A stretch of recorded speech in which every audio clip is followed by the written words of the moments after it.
সার ছাড়া ফ্রেশ সবজি খেতে কার না ভাল লাগে, আর সেটা যদি নিজেদের বাগানের হয় তাহলে তো আর বলারই নেই। কদিন আগে বাড়ি গেছিলাম, সেখানে গিয়ে দেখি বাগানে প্রচুর পালক শাক আর টমেটো ধরে রয়েছে। এখন সেগুলোই এক এক করে তোলার পালা। টমেটোগুলো তো প্রায় নষ্ট হয়ে গিয়েছে, দেখি ভালোগুলো বেছে বেছে নিতে হবে। আর এই যে লঙ্কা, বিশাল ঝাল, একটা মুখে দিলে আর রক্ষে নেই। টমেটোগুলো এবার জলে দিয়ে ভালো করে ধুয়ে নিলাম। এগুলো দিয়ে বেশ চাটনি হবে কিন্তু। ও, আসল কথাটা বলতে তো ভুলেই গেলাম। এবারে যখন বাড়ি গেছিলাম অনেক দিন ধরেই ভাবছিলাম গ্রামের বাড়ি মানে আমার দাদু ঠাকুমার বাড়ি যাব, বাট সময় করে উঠতে পারছিলাম না। যেই ভাবা সেই কাজ। এবারে যখন সৌরভ আমাদের বাড়ি এলো তখন ভাবলাম ওকেও একবার আমার গ্রামের বাড়ি ঘুরিয়ে নিয়ে আসি। মাগুরিয়া, হ্যাঁ, পুরুলিয়ার একটা ছোট্ট গ্রাম। আমার ছোটোবেলার খুব সুন্দর মুহূর্তগুলো সেখানে কাটিয়েছি। প্রত্যেক বছর ছোটোবেলায় বাবা মার সাথে দুর্গাপুজোর ছুটিতে গ্রামের বাড়ি ঘুরতে যেতাম। বড় হওয়ার সাথে সাথে পড়াশোনার চাপে আর সেখানে গিয়ে ওঠা হতো না, তাই আজ যখন সময় হয়েছে এই সুযোগটি আর হাতছাড়া করব না। বাবার কাছে শুনলাম মাগুরিয়া যাওয়ার পথে দুটো জায়গা পড়বে, বুধপুর ও পাকবিড়রা। চলুন সেখানেই ঘুরে আসি। বুধপুরের এই মন্দিরে বাবা মহেশ্বর বিরাজমান বুদ্ধেশ্বর নামে। প্রত্যেক বছর শিবরাত্রির দিন এখানে ধুমধাম করে পুজো অনুষ্ঠিত হয়। মন্দিরে ঢুকতেই যেটা নজর কাড়ল সেটা হলো প্রাচীন যুগের কিছু মূর্তির নিদর্শন। এখানকার মানুষদের থেকে জানতে পারলাম এই মূর্তিগুলো প্রায় 4th সেঞ্চুরির হবে। বাইরে পড়ে থাকার জন্য খুব একটা যত্ন না পাওয়ায় এই মূর্তিগুলো আস্তে আস্তে নষ্ট হয়ে পড়ছে। এখানে রয়েছে হাতির মুখের মূর্তি, পাশে রয়েছে কিছু দেবদেবী মূর্তির ভগ্নাবশেষ, যেগুলোকে এখানকার মানুষেরা পুজো করে। আর এই হলো বাবা বুদ্ধেশ্বর। এখন সকাল 10টা, পুজো প্রায় শুরু হয়ে গিয়েছে, তাও আমরাও সুযোগ নিয়ে একটু পুজো করে নিলাম।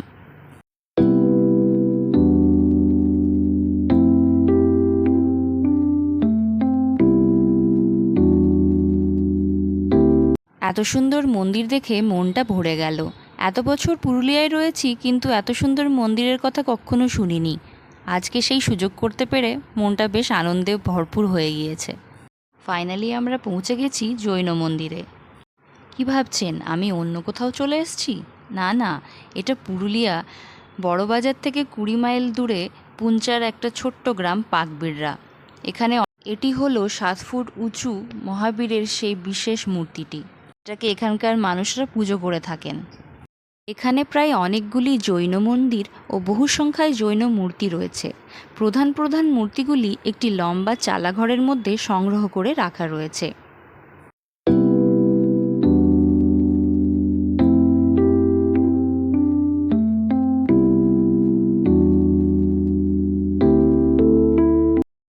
এই সেই চালাঘরটি যেখানে সংগ্রহ করে রাখা জৈন মূর্তিগুলি সযত্নে রাখা হয়েছে।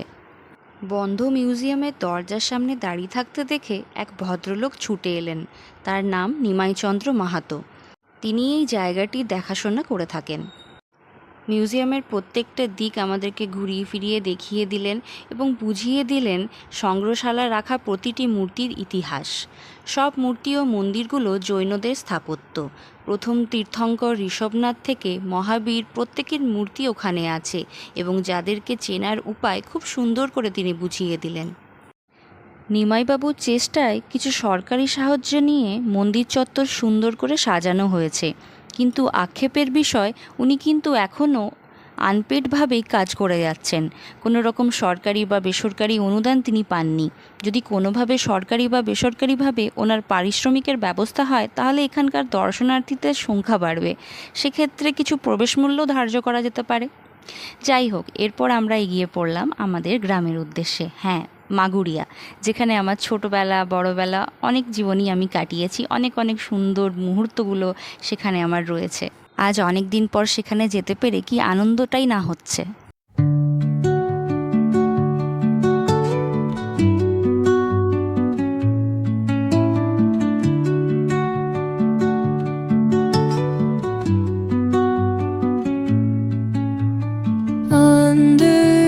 এই হলো আমাদের গ্রামের পুকুর, যেখানে আমি ছোটোবেলায় স্নান করেছি। আর এটা হলো গ্রামের মন্দির, যেখানে বাসন্তী পুজো হয়। ছোটোবেলায় কত প্রোগ্রামই না সেখানে করেছি।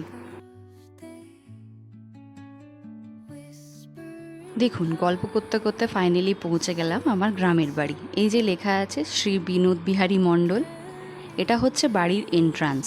আর এই সাইডে রয়েছে একটা ছোট্ট জায়গা যেখানে বসে আমরা আড্ডা মারতাম। এরপরে আমরা ভেতরে ঢুকলাম। ভেতরে ঢুকে এই যে ওপরে রয়েছে প্রচুর বড় একটা মৌচাক ছিল, যার দাগ এখনও রয়েছে। এখানে এই তুলসী থানে আমার ঠাকুমা সন্ধ্যা আরতি করতো। আর এই যে জায়গাটা, এখানে গরু থাকতো, গরু বাছুর থাকতো। এখন তো সব কিছুই ফাঁকা। আর এই হলো টিউবওয়েল, এখান থেকেই বোরিংয়ের জল তুলে স্নানের ব্যবস্থা করা হতো। আমাদের গ্রামে পুকুর থাকলেও আমার দাদু খুবই মানে মডার্ন ছিল, বাড়িতে বাথরুমের ব্যবস্থা করেছিল। তো আমাদের কোনো অসুবিধা হতে দিত না, যাতে আমরা মানে এসে কোনো প্রবলেমে না পড়ি। আর এই হচ্ছে সিঁড়ি, এই সিঁড়ি করে ওপরে যাওয়া যায়। মানে এই সিঁড়ি নিচে একটা রুম রয়েছে, রুম, বাথরুম, রান্নাঘর। আর এই সিঁড়ি দিয়ে উঠে উপরে এই যে জায়গাটা, এখানে আমরা ছোটোবেলায় থাকতাম। একটা এই রুমে আমাদের কাকুরা থাকতো, আর পাশের রুমটা হচ্ছে আমার বাবা, মা, আমরা সবাই থাকতাম বলতে মানে এসে টাইম স্পেন্ড করে আবার ফিরে চলে যেতাম। আর এই যে হচ্ছে বাথরুম, সব একেবারে ভেঙে খুবই বাজে অবস্থা। আর এই সিঁড়ি হয়ে ফাইনালি আমরা ছাদে পৌঁছেছি। আমাদের 3 তলা, এটা 3 তলা। এর নিচে একটা ছাদ রয়েছে, এই যে সবই প্রায় নষ্ট হয়ে গেছে বৃষ্টির জন্য। আর এই ছাদ থেকে দূরে একটা পাহাড় দেখতে পাওয়া যায়। এখন তো আর এই বাড়িতে কেউ থাকে না, থাকে শুধু স্মৃতি আর স্মৃতি।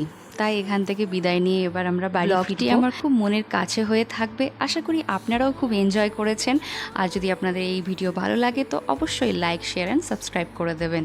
Thank you.